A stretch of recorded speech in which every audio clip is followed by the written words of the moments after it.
Hey, so today I thought it'd be kind of fun to do a conversation with two of my favorite people.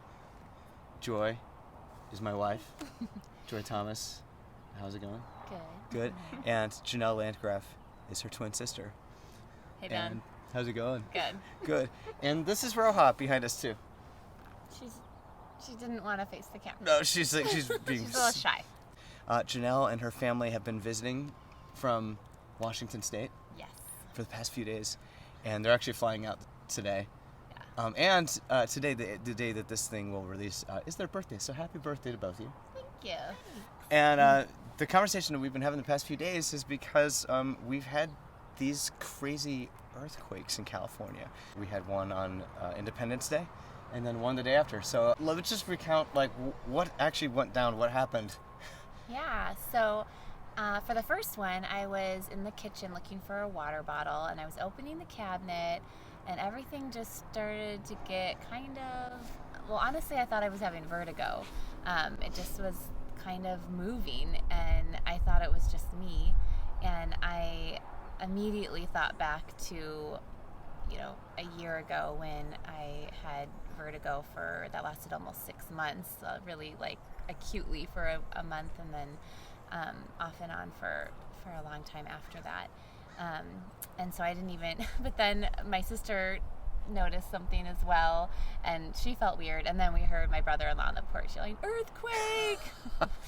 And then we yelled up to the kids, "Earthquake, come down!" And they all came running. I think that was the wrong thing to do. It was so funny because we had them go under the table, and I think that was the wrong thing to do. It was too. very startling. We don't know. We're not all from this area, so we have no idea how to handle earthquakes. Yeah, Joy even yelled, "I don't know what we're supposed to do." Yeah. And the kids, they thought it was fun. They were cheering. They were cheering. I reminded them that we were hundreds and hundreds of miles from the epicenter, and they probably wouldn't be cheering if we were closer. It'd be more terrifying. That's so funny. So you thought it was vertigo. Mm-hmm. I kind of had a similar feeling that first one. Yeah. It's super like funny. It must be me kind of thing. Right, maybe it's me. And so then that was on the 4th, and then on the 5th, the day after, we were all out to eat at a restaurant on the harbor. Jenelle. And we were talking about the earthquake, and my husband, who some of you may know is kind of a goofball, started shaking the table to try to remind us all, reenact the earthquake on the 4th. And all of a sudden, we realized the table was really shaking. And I thought, wow, Tori's gotten strong, or I wasn't sure what was happening. And Tori realized he was no longer shaking the table. And we're all looking at each other, kind of confused. And then we hear everyone, when the earthquake ended, everyone in the restaurant started clapping. And so that's when we realized, oh my gosh, this earthquake is really happening. We're not just pretending. It was really kind of bizarre. So crazy. And we were next to this giant window, so that would have been a perfect place to be if it was even worse. So. And what I've noted after both of these earthquakes is because we're looking on these news feeds and hearing about, again, we're far enough away from the epicenters of these things that we just feel a bit, but there's this general sort of anxiety a little bit over that I keep picking up in a line even I heard somebody quote who lives in a little bit further north of here, something like that, like my anxiety has hit its limit. It's through the roof. Yeah. And that weird feeling of like, oh, this could all go down really fast and really bad is just kind of in the air. We were talking yesterday, Jenelle, about how odd it is, even what Tori shaking the thing, that's something that there's an intentionality that we can put into our lives where we start something and then it creates the wave of that actually happens. And I think that there is some truth, and that's why we do these things, these mantra songs, to remind us that we put things out there, we say things, we have intentionality, we say things, we put things out there, we sing things, and they can shape reality. Tori didn't cause the earthquake, but it was just this kind of fake version of that happening. And Joy, what was it that you, so back when we were talking about your vertigo experience? So because I've been having a lot of anxiety with, my sister and I both realized that, we tend to be probably most people, you start thinking of worst case scenarios, you start worrying, you start thinking, well, because, for the second one, we weren't even near the kids. They were in a different town, and Lucy was babysitting, and you just start to think, gosh, what if this could be really bad? And especially when we were at dinner, we were talking about how one fault line kind of starts to trigger other fault lines. And so anyways, but the thing that I just kept going back to, kind of this thing I kept saying when I had my vertigo, when I would feel so ungrounded and woozy and I couldn't even walk. And it was just always, when I would try to get up in the morning and try to walk, I would think, okay, I'm deeply grounded and rooted, and it is safe to be alive and joyous.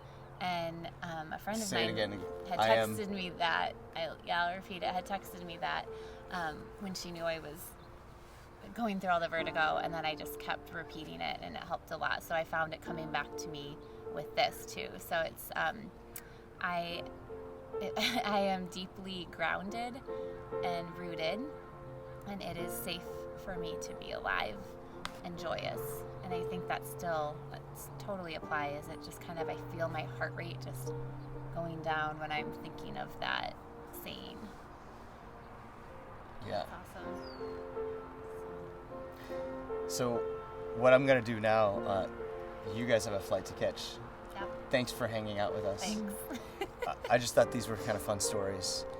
And this idea of being deeply grounded and rooted was something for us to sit with today. So I'm going to run these guys to the airport. I'm going to come back, and then I'm going to write a quick mantra for us and film it. And I'll send it to you guys. Thanks, Ben. Happy birthday again. Thanks for hanging out. I plant my feet on solid ground. Roots will keep me grounded now. It is safe for me to be here now. Hey, let me show you something. So this is an earthquake supply kit, and it has items in it that would help us if we were in a big earthquake. And we keep it next to our garage door near the gas lines, which we just figured out where they're located and how to turn them off and on. Thank you to our neighbor. And we also learned things we're supposed to do and not do, like that it's not safe to go under this big table. We're actually supposed to be next to a large item. So learning all these things and being prepared with kits and supplies that helps a little bit. That definitely eases some anxiety. But for me, it has to be coupled with practices like the Mantrasongs, like meditation, or else I literally will do all these things, but then I'll still replay all the different scenarios in my mind that could go wrong or that we would need to do, and it puts me in this place where I feel really clenched up in my body. And I think after a while I'm even replaying them unconsciously without even realizing it, and then I just have this constant nervous feeling. So when I do these practices, I feel like they bring awareness, first of all, to what I am thinking, and that I even have this going on, that I'm expending all of this energy on worry and things that I can't even do anything about. But when I'm doing practices like the Mantrasongs and like breathing, I am put in this place where I'm aware, and then I'm freed up to enjoy my life because I'm grounded. I plant my feet on solid ground. Roots will keep me grounded now. It is safe for me to be here now. I plant my feet on solid ground. Roots will keep me grounded now. It is safe for me to be